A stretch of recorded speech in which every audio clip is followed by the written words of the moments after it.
Hey guys, welcome back to another video. This video is going to be part 2 of my first video on calculus limits, and I'm going to be focusing on some practice problems. So this says to evaluate the following limits.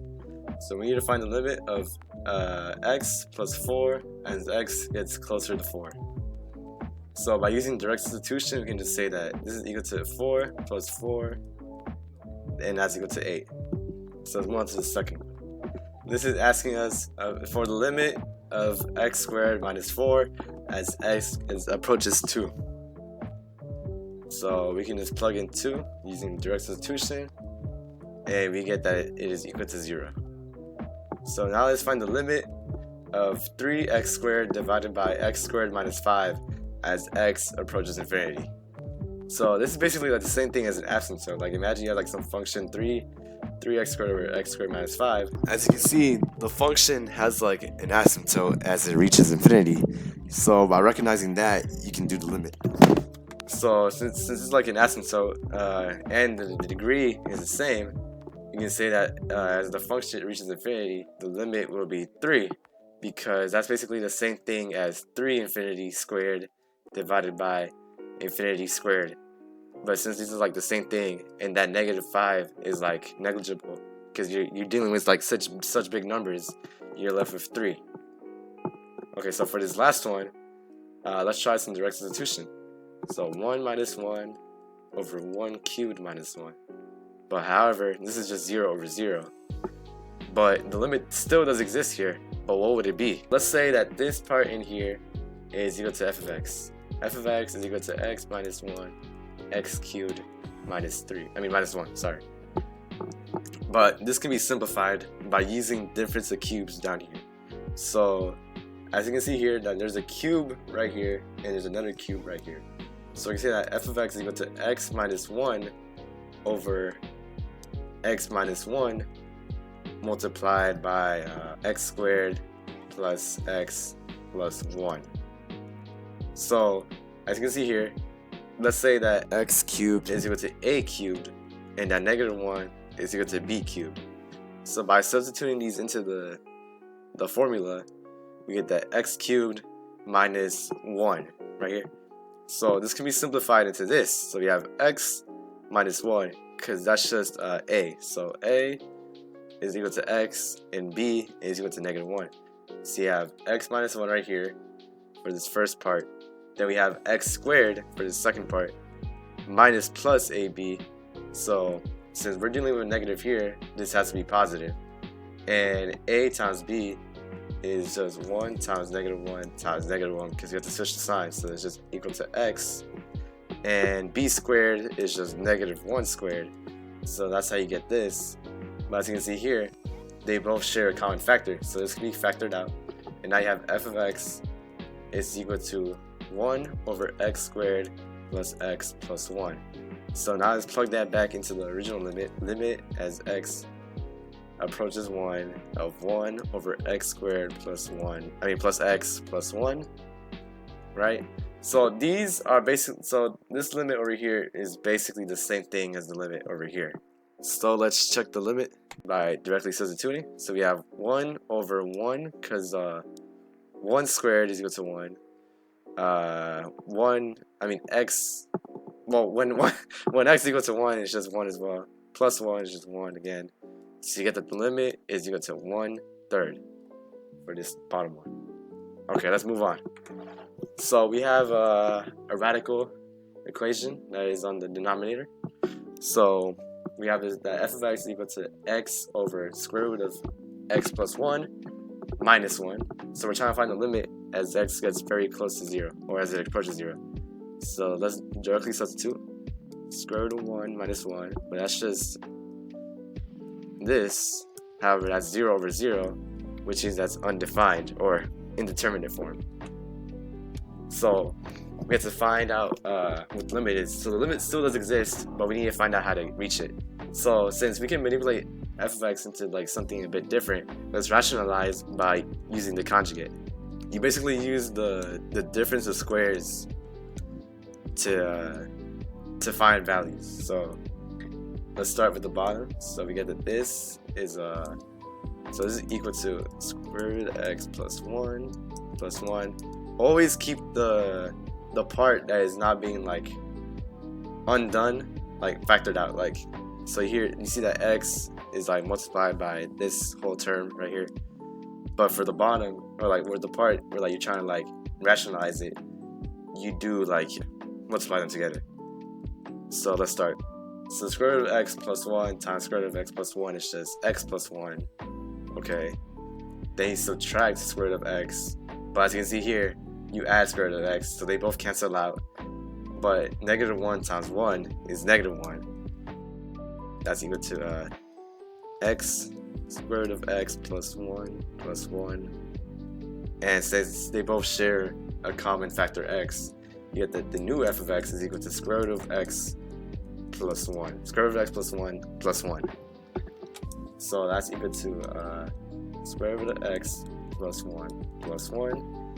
And by taking the limit as x approaches 0, you get that the square root of x plus 1 plus 1, you get the square root of 1 plus 1 is equal to 2. So we need to evaluate the limit, the following limits. So we have the limit of absolute value of x over x as x approaches 0. But if you recall from earlier, that this approaches two different values. Because let's say you have like some, let's say x is equal to negative 0.0001. So like you're like a bit over here. So it's your x. But since this is positive, so absolute values make it positive. But since this is negative, it's going to be negative down here. But since they're the same value, it's going to be 1. But since this one is negative, it's just going to be negative 1. So over here is always going to be negative 1. But over here is always going to be positive 1. But since they approach different values from the left and right, the limit does not exist. So let's find the limit of the absolute value of x divided by x as x approaches infinity. So this one we can just use the same graph. But since we're going to infinity from to the right over here, and this always stays at 1, we can say the limit is equal to 1. Because this doesn't change, because basically you're saying that the absolute value of infinity divided by infinity. But if you divide, if you simplify, that's just 1. Okay, so these are our next set of limits. So it's asked us to take the limit of tangent x as x approaches pi over 4. So let's use direct substitution. Tan pi over 4. That's just going to be equal to 1. If you recall from the unit circle, sine and cosine are the same value at pi over 4. So they're going to be equal to 1. Because tangent is just sine x divided by cosine x. Okay, this one is asking for the limit of cotangent x divided by cosecant x as x approaches 0. So from a first glance, like this seems like hard to do. Like, what do I do here? So let's try summing it in first. Cotangent 0 divided by cosecant 0. So cotangent 0, that is cosine divided by sine. But since sine of 0 is equal to 0, this is undefined, and the cosecant of 0 is just 1 over sine x. But since sine x at 0 is equal to 0, so you have 1 over 0, so they're both undefined. So that means that the limit may not exist, but we're not done here. So we can rewrite this as the limit as x approaches 0 of cosine x divided by sine x divided by 1 over sine x. This is just the same thing as the limit of cosine x times sine x over 1 divided by sine x. So these two cancel out. Now you have the limit as x approaches 0 of cosine x, and cosine of 0 is just equal to 1. So you can say that this limit is equal to 1. Okay, so for our next step, we have this rational function. So let's plug in negative 4 to see if we can just like easily substitute. So negative 4 squared is 16 minus 28 plus 12. These will amount to 0. And let's check the bottom. Negative 4 plus 4, but that's also 0, which means that the limit may not exist, but we're not done yet. So we can factor out this so that we can simplify it, and we might be able to get a limit. So we can see that these two multiply up to 12, and we're trying to find what factors of 12 add up to 7. So we can say that 3 times 4, they add up to 7. So you can say x plus 4, limit as x approaches negative 4 of x plus 4 times x plus 3 over x minus, x plus 4, sorry. So this is the same thing basically. But as you can see here, they have a common factor, so this can be factored out. So that's equal to the limit as x approaches negative 4 of x plus 3. So let's just sub in negative 4. Negative 4 plus 3 is equal to negative 1. Okay, although the limit might exist, the function may sometimes not exist at that point. Okay, so these are the next set of problems. If you can recall, this is just the same thing as a negative limit as x approaches 0 of 1 minus cosine x over x. So I just factor out the negative 1. If you remember that that one property was like k times l from like the start of the video.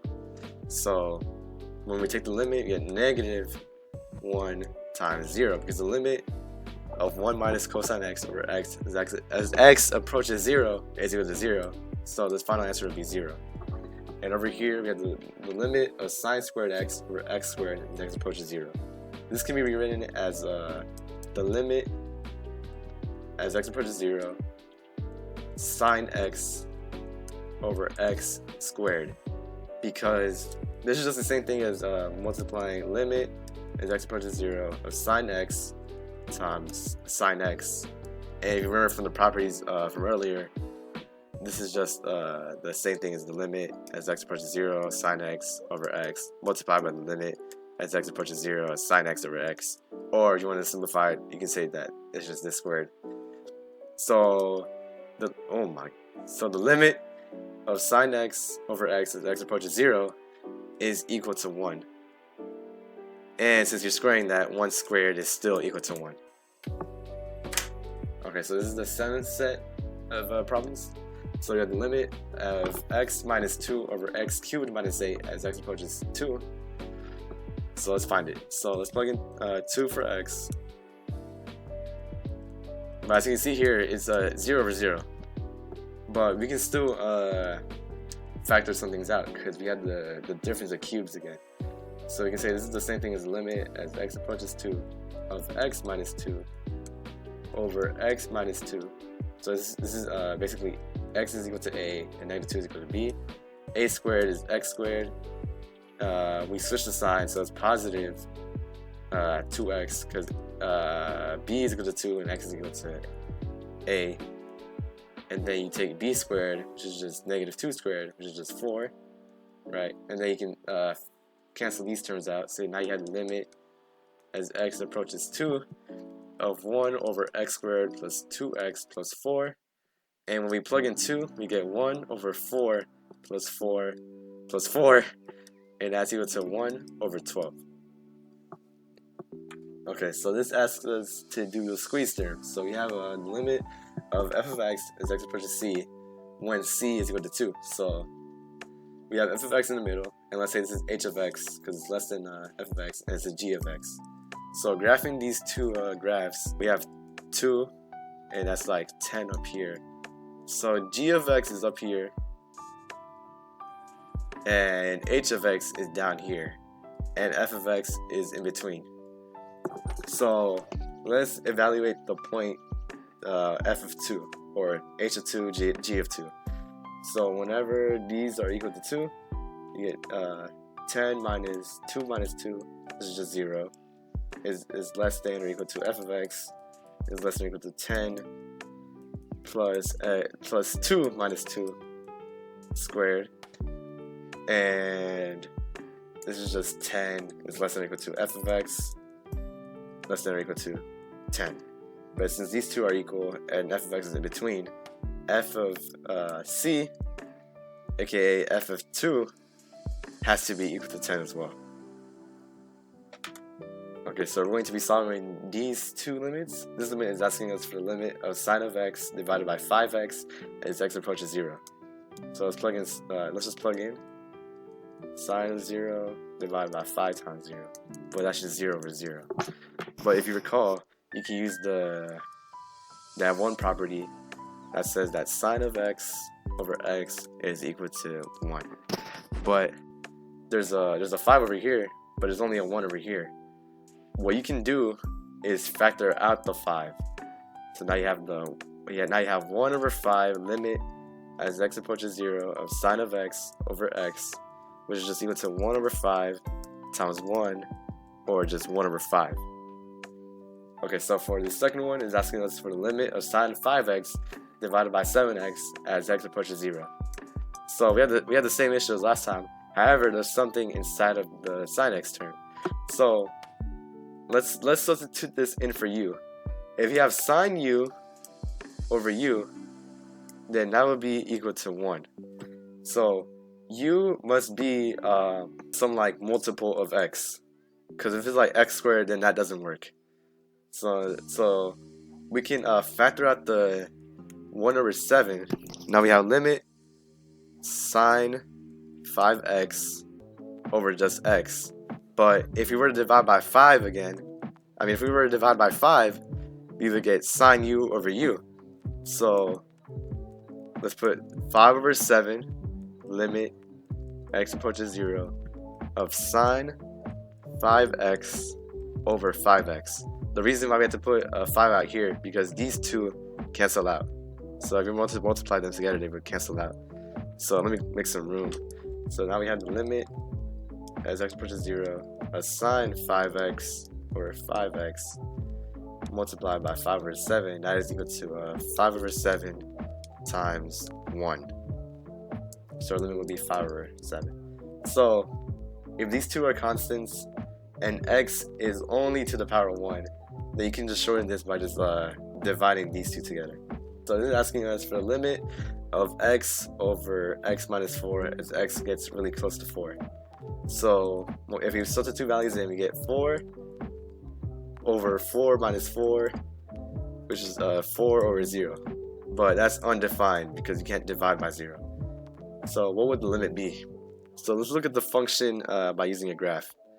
So this is 4, and so at 4, you divide by 0, which means there's like some asymptote right here. And the function would look something like this. It probably crosses 0 over here. So we can do some sign analysis to see what happens at 4. So at let's say 1, right? So we have 1 over 1 minus 4. That is going to be negative. So the limit to the left of 4 will reach negative infinity. But let's see what happens to the right of 4. So let's say x equals 5. We get 5 over 5 minus 4. That's positive, which means that the limit from the right will reach positive infinity, which means that the limit does not exist because they both reach infinity and they both go opposite directions. So you can say that this limit is undefined because they reach or does not exist because it reaches two different values from both sides of 4. But this question asks us for the limit of x cubed plus 1 over x plus 1 as x approaches negative 1. So if we plug in negative 1, we get negative 1 plus 1, negative 1 plus 1, but that's just 0 over 0. But if you recall, you can use difference of cubes or sum of cubes. So we have the limit as x approaches negative 1, x plus 1. So this is a and this is b. And we take a squared, so we got x squared. But we take negative because you have to switch the sign. So negative 1 times x. Then we take b squared, so that's just 1 squared, or just 1. Then we divide by x plus 1. But as you can see here, they share common factors, so these two cancel out. So now you have the limit as x approaches negative 1 of x squared minus x plus 1. You substitute the values in. You get 1 plus 1 plus 1. That's okay. So yeah.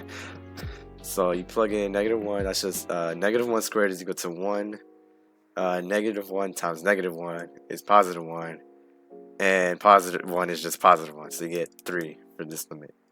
So you can say that this is equal to 3. Okay, so this is going to be our last problem, and it's asking us for the limit of 6 minus x divided by x squared minus 36 as x approaches 6. So let's sub in 6 for x, so you get 6 minus 6, 6 squared is 36 minus 36, that's a 0 over 0. But we can factor out something out of here. So let's say we have the limit as x approaches 6 of negative x minus 6. And if you recognize, this is a difference of squares, and it's equal to a minus b times a plus b. So we have x minus 6 times x plus 6. As you can see here, they both share a common factor, so you can factor this out. So you get limit as x approaches 6 of 1 over x plus 6. And if we were to sub that in, we get 1 over 6 plus 6, and that's equal to 12. And that's our final problem. And these are the summary of answers, if you want to take a look at them. Okay guys, so this is the end of the video. The next video will likely be about continuity. But thanks for watching, and have a great day.